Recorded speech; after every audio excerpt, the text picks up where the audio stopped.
강한 자가 살아남는다라는 말이 있죠. 그러나 끝까지 남아있는 자가 강한 자인 것입니다. 결국 마지막까지 웃을 수 있는 사람이 진짜 승자죠. 그런 의미에서 성도의 끝자락은 분명 해피엔딩입니다. 오늘 말씀도 사도 요한의 환상을 통해 뚜렷한 성도의 청사진을 보여주죠. 7장은 6째 인을 떼고 난 다음 7째 인을 떼기까지의 삽입 부분입니다. 이 앞장 마지막 전에 진노의 큰 날 누가 능히 서리요? 사도 요한의 질문에 대한 답이죠. 하나님의 그 진노의 날 누가 끝까지 남아 기뻐할 수 있겠습니까? 구약의 성도든 신약의 성도든 인침을 받아야 구원받습니다. 성도는 무한히 깊고 영광스러운 은혜를 받았습니다. 하나님의 인침을 받았기 때문이죠. 로열 패밀리, 특정 사회의 기빈 대접을 받는 사람들의 가족을 말하죠. 저와 여러분이 그런 특별한 하나님의 선택을 받은 왕 같은 제사장의 신분입니다. 특별한 사람은 남들과 조금 다른 특별한 삶을 요구합니다. 천국 시민다운 삶을 살아야 하는 것이죠. 하나님과 어린 양께 합당한 삶입니다. 본문을 통해 함께 은혜 나누겠습니다.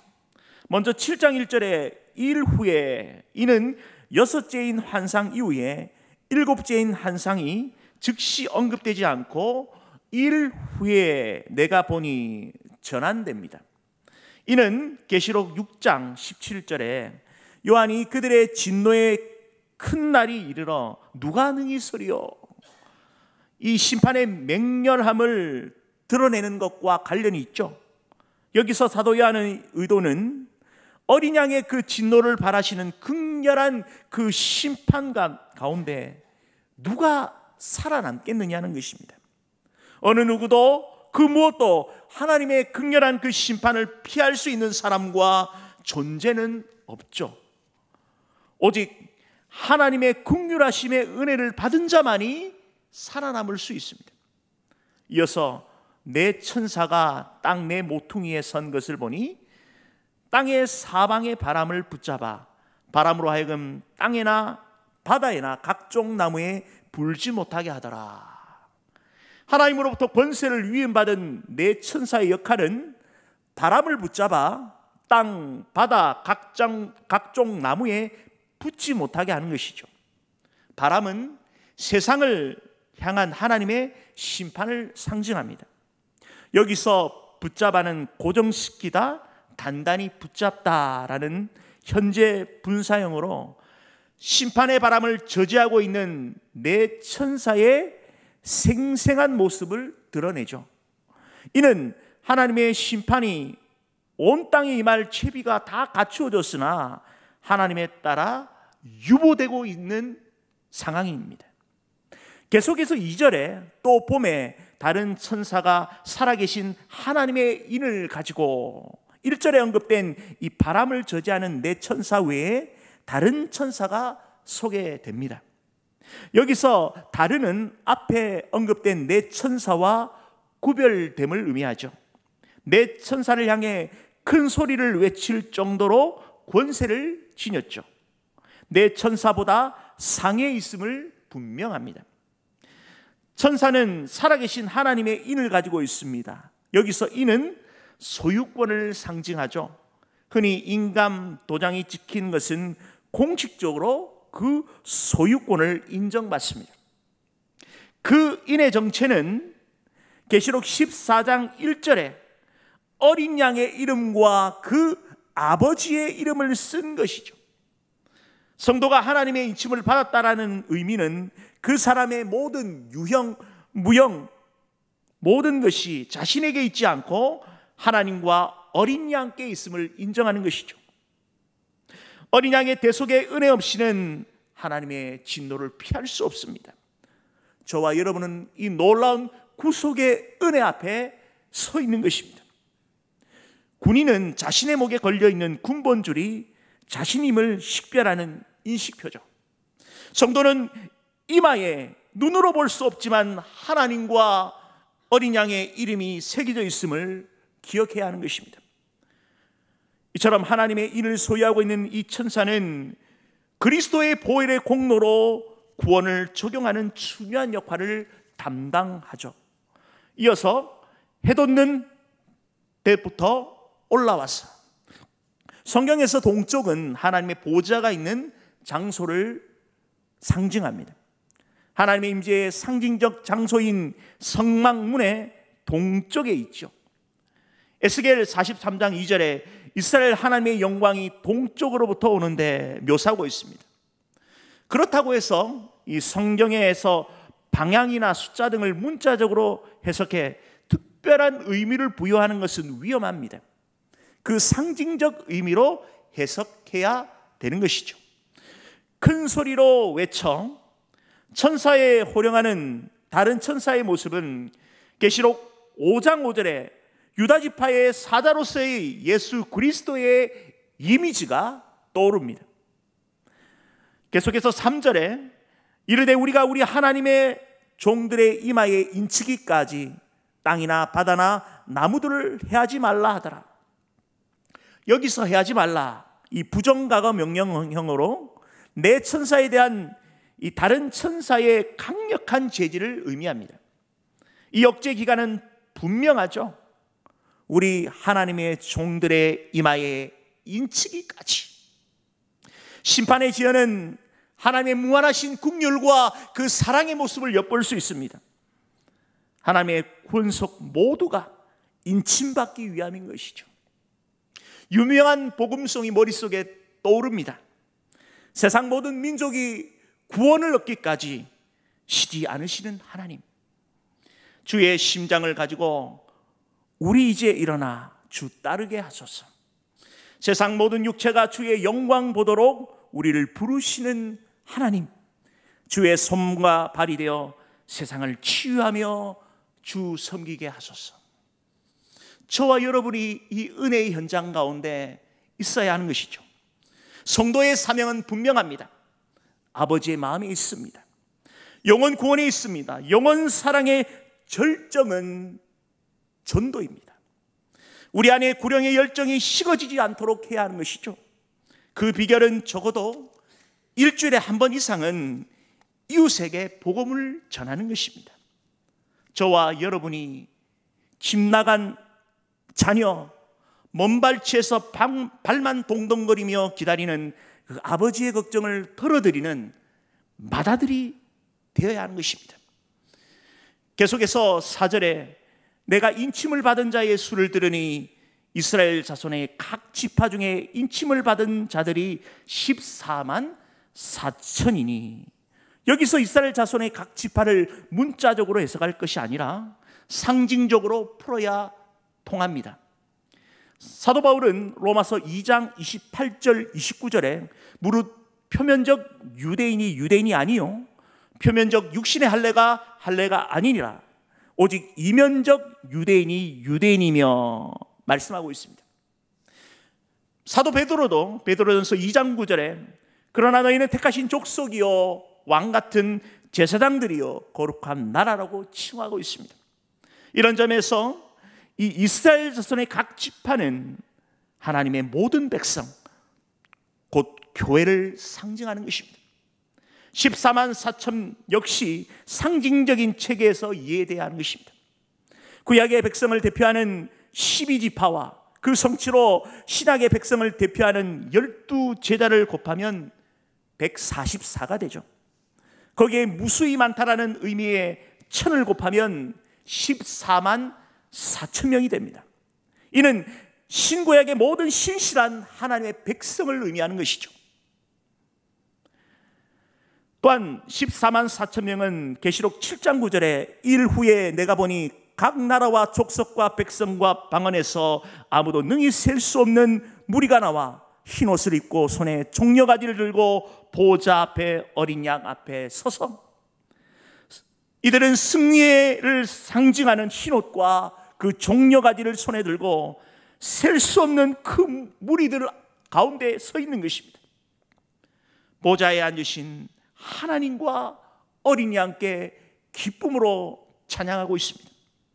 이들의 외침의 소리는 10절에 구원하심이 보좌에 앉으신 우리 하나님과 어린 양께 있도다. 이때 외침은 현재형으로 계속해서 찬양과 성령이 울려 퍼지고 있는 것입니다. 구원하심이 보좌에 앉으신 어린 양께 있도다. 이 구원의 노래와 찬송 소리가 끊기는 것이 아니라 지속적으로 계속적으로 울려 퍼지는 것입니다. 하나님의 어린 양 앞에 서서 승리의 한호성을 외치며 기뻐하는 감동적인 장면이 아닐 수 없지요. 이 천상의 예배자들의 모습을 통해 우리 성도의 모습을 점검해야 하는 것입니다. 예수 그리스도의 대속의 은혜로 영원한 하나님의 권속으로 사는 우리가 이 땅에서 어떻게 하나님 앞에 서야 하는 것입니까? 비록 이 땅에 나그네로 살지만 하늘 소망 두고 어제와 오늘을 살고 있습니다. 우리에겐 두 가지 사명이 있습니다. 바로 예배자의 사명과 그리고 전도자로서의 사명이죠. 예배당에서 드려지는 예배만이 아니라 매 순간 하나님께 드려지는 예배임을 잊지 말고 구원의 감격을 드러내야 하는 것입니다. 냉랭한 가슴으로 이 하루를 보내고 있다면 즉시 돌이켜 구원의 기쁨을 회복해야 하는 것입니다. 태도가 고도를 결정짓는다는 말이 있습니다. 실시간 우리의 예배를 통해 영광 받으시는 최고의 하나님과 어린 양께 우리의 최선의 예배를 드립시다. 이어서 5절에 이어 8절까지는 이스라엘 12지파의 입맞은 자가 각 지파에 1만 2천 명씩 총 14만 4천 명을 언급하고 있습니다.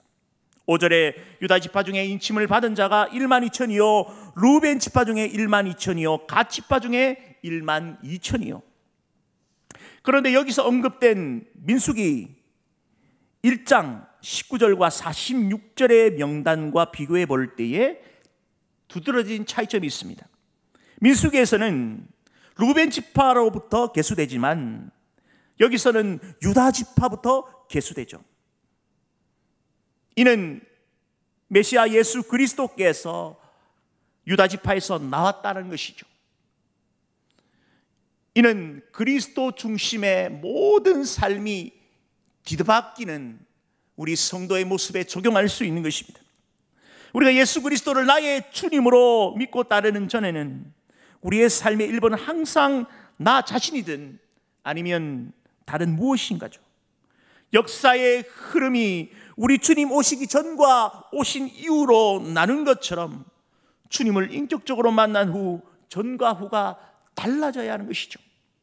우리의 인생의 1번은 누구입니까?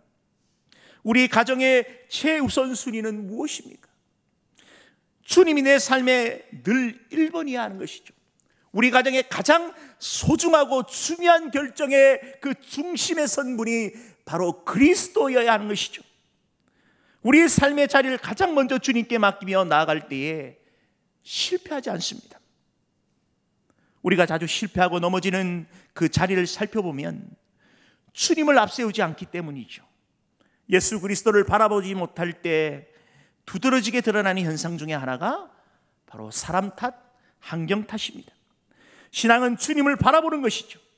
주님께 맡기며 따라가는 것이죠. 수많은 변수가 많은 세상에서 길이요 진리요 생명 되신 주님만을 따라가는 것이 가장 복된 선택임을 믿으시기 바랍니다.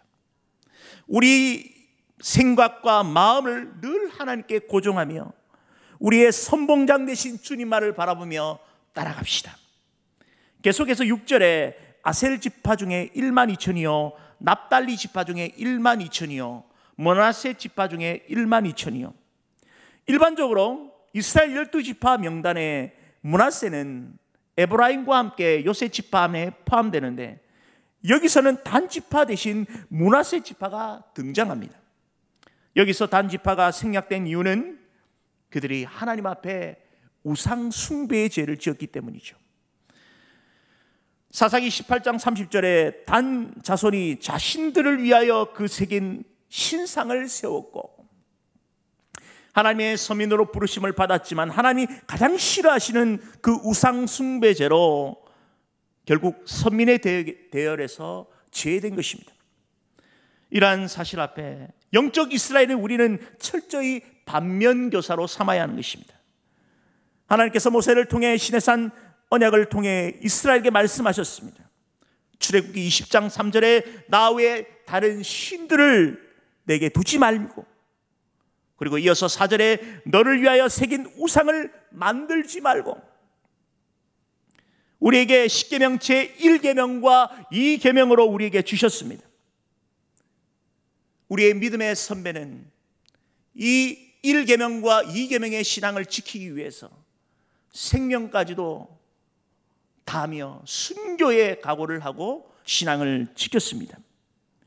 주기철 목사님은 일제강점기 때 끝까지 이 신앙을 지키다가 주옥 같은 믿음의 길을 걸어갔던 것입니다.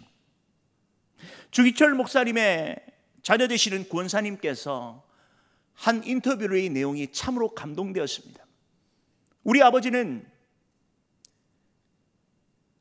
일제강점기에 저항하신 것이 아니라 1계명과 2계명에 접촉되기 때문에 끝까지 믿음을 지키고 신앙을 지키다가 순교하신 것입니다. 당당하게 고백한 그 기사문을 본 적이 있습니다. 저와 여러분이 붙들어야 될 이 계명의 말씀은 우리 세대뿐만 아니라 우리의 다음 세대까지 지키고 순종해야 될 생명의 말씀임을 믿으시기 바랍니다. 우리가 온전히 하나님 앞에 하나님보다 더 사랑하는 그 무언가가 있다면 우리의 우선순위를 재설정해야 하는 것입니다. 마음의 우상, 생각의 우상까지도 내려놓고 우리의 믿음의 경계선을 온전히 세워가야 하는 것이죠. 마태복음 22장 37절에 우리 주님께서 내 마음을 다하고 목숨을 다하고 뜻을 다하여 주 너희 하나님을 사랑하라, 그 말씀을 새기며 살아가는 저와 여러분이 되시기를 소원드립니다. 이어서 7절에 시몬 지파 중에 1만 2천이요, 레위 지파 중에 1만 2천이요, 이사갈 지파 중에 1만 2천이요. 민수기 1장에서 계수된 이스라엘 12지파는 그 전쟁에 출정하기 위한 계수라 제사를 담당하는 레위 지파는 명단에서 제외됐습니다. 그러나 본문에서는 영적 전쟁을 상징하는 이 레위 지파까지 포함하고 있는 것입니다. 지상에 존재하는 이 땅의 모든 교회는 하나님의 나라의 확장을 위하여 영적 전쟁을 해야 하는 거룩한 전쟁터에 있는 것입니다. 바로 성도는 그 거룩한 전쟁터에 부름을 받은 하나님의 용사인 것이죠. 본문의 핵심을 담고 있는 이 세상 나라가 하나님 나라의 확장으로 되어가는 이 위대한 사실 앞에 어린 양의 피로 구원받은 거룩한 하나님의 권속들이 죽기까지 충성함으로 하나님의 나라가 확장되는 것이죠. 사도 요한 당시 황제 숭배의 강요와 그리고 유대주의의 극심한 박해와 이단의 공격에 초대교회 성도들은 이루 말할 수 없는 역경을 경험했습니다. 그럼에도 불구하고 하나님의 나라는 반드시 확장되어 갑니다. 그것은 바로 살아계신 하나님께서 이루어 가십니다. 성도는 신앙의 길을 걸어갈 때에 승부수를 둬야 하는 것입니다. 주님을 온전히 쫓아가는 것이죠. 이미 승리하신 어린 양 예수께 온전히 따라갈 때에 우리의 승리는 이미 보장된 줄 믿으시기 바랍니다. 계속해서 8절에 스불론 지파 중에 1만 2천이요, 요셉 지파 중에 1만 2천이요, 베냐민 지파 중에 임침을 받은 자가 1만 2천이라. 여기서 에브라임의 이름이 생략되고 요셉의 이름이 삽입됩니다. 이는 에브라임이 하나님 앞에 교만했기 때문입니다.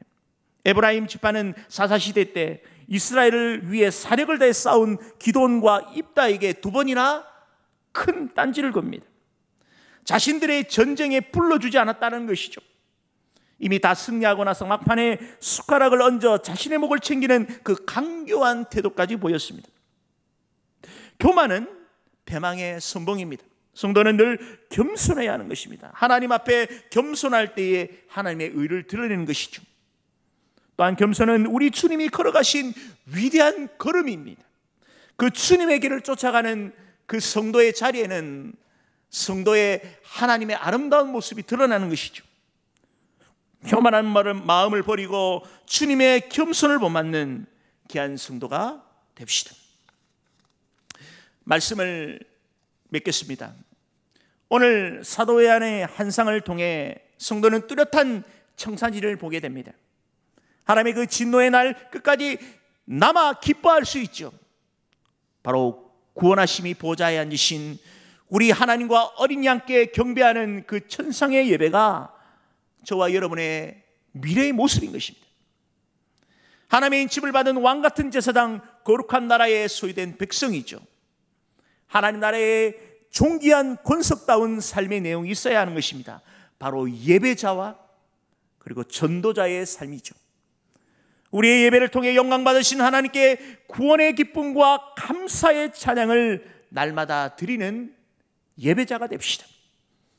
또한 진노의 날 오리어 한이와 그 기쁨의 쾌거를 부를 수 있도록 우리에게 생명의 은혜를 주신 그 은혜에 감사하며 이 구령의 열정을 가지고 가는 곳마다 복음 전하는 그 전도의 사명을 잘 감당하시는 귀한 성도님 되시길 소원드립니다.